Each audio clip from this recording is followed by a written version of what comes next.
নবীর বলে যাওয়া 4টি ভয়ঙ্কর হাদিস যা মুসলিম জাতির মনকে এক নিমিষেই নাড়া দিয়ে দিবে। যারা আল্লাহকে বিশ্বাস করেন না, আল্লাহর পরকালের বিচারের কথা বিশ্বাস করেন না, তাদের জন্য আজকের ভিডিওটি নয়। শুধু তারাই ভিডিওটি সম্পূর্ণ দেখবেন যারা মুসলমান, যারা আল্লাহকে বিশ্বাস করেন, আল্লাহর বিচারের দিনকে বিশ্বাস করেন। প্রিয় মুসলিম ভাই ও বোনেরা, আপনাদের কাছে একটি প্রশ্ন রাখলাম। বলুন তো, কোরআনের সব থেকে ছোট সূরার নাম কি? অবশ্যই মুসলিম হলে কমেন্টে উত্তর দিয়ে যাবেন। অবশ্যই ভিডিওটি শেয়ার করে আপনার অন্যান্য মুসলিম ভাই বোনদেরকে জানিয়ে দিবেন। সেই দায়িত্ব আপনার হাতেই দিলাম। তো চলুন বেশি কথা না বলে শুরু করি আজকের ভিডিও। 1 নম্বরে যে হাদিস সম্পর্কে বলা হয়েছে তা হলো রাসূলুল্লাহ সাল্লাল্লাহু আলাইহি ওয়াসাল্লাম বলেছেন, যে ব্যক্তি অন্যের গুনাহ নিয়ে খোঁটা দেয়, আল্লাহ তাকে সেই গুনাহ না করানো পর্যন্ত মৃত্যু দিবে না। তিরমিজি 2505। আল্লাহ বলেছেন, তোমরা তোমার পাপকে গোপন রাখো এবং গোপনে আমার কাছে তওবা করো, আমি গোপনেই তোমাদের পাপকে ক্ষমা করে দিব। সুবহানাল্লাহ। 2 নম্বরে প্রিয় নবী হযরত মুহাম্মদ সাল্লাল্লাহু আলাইহি ওয়াসাল্লাম যে হাদিসের কথা বলেছেন সেটি হলো রাসূলুল্লাহ সাল্লাল্লাহু আলাইহি ওয়াসাল্লাম বলেছেন, মৃত্যুর পর তাদের মাথা পাথর দিয়ে ভাঙা হবে যারা ফজরের নামাজ না পড়েই ঘুমিয়েছিল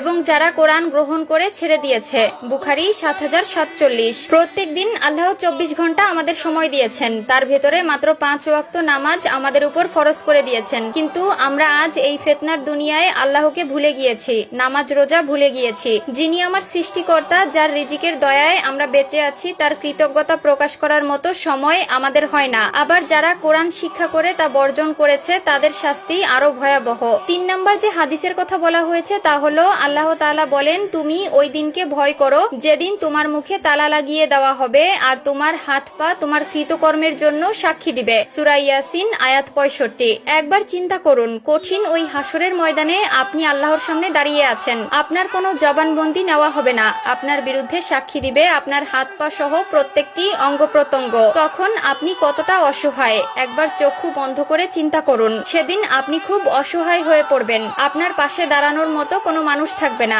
আপনার শরীরের প্রত্যেকটি অঙ্গ আপনার বিরুদ্ধে সাক্ষী দিবে। তখন কি হবে আপনার পরিণতি একবার উপলব্ধি করতে পারেন? 4 নম্বরে যে হাদিসের কথা বলা হয়েছে সেটি হলো আল্লাহ তাআলা বলেন, আমি ইচ্ছে করলেই সবাইকে হেদায়েত দান করতে পারতাম, কিন্তু আমার এই কথা সত্য যে আমি জিন এবং মানুষ দিয়ে জাহান্নাম পরিপূর্ণ করব।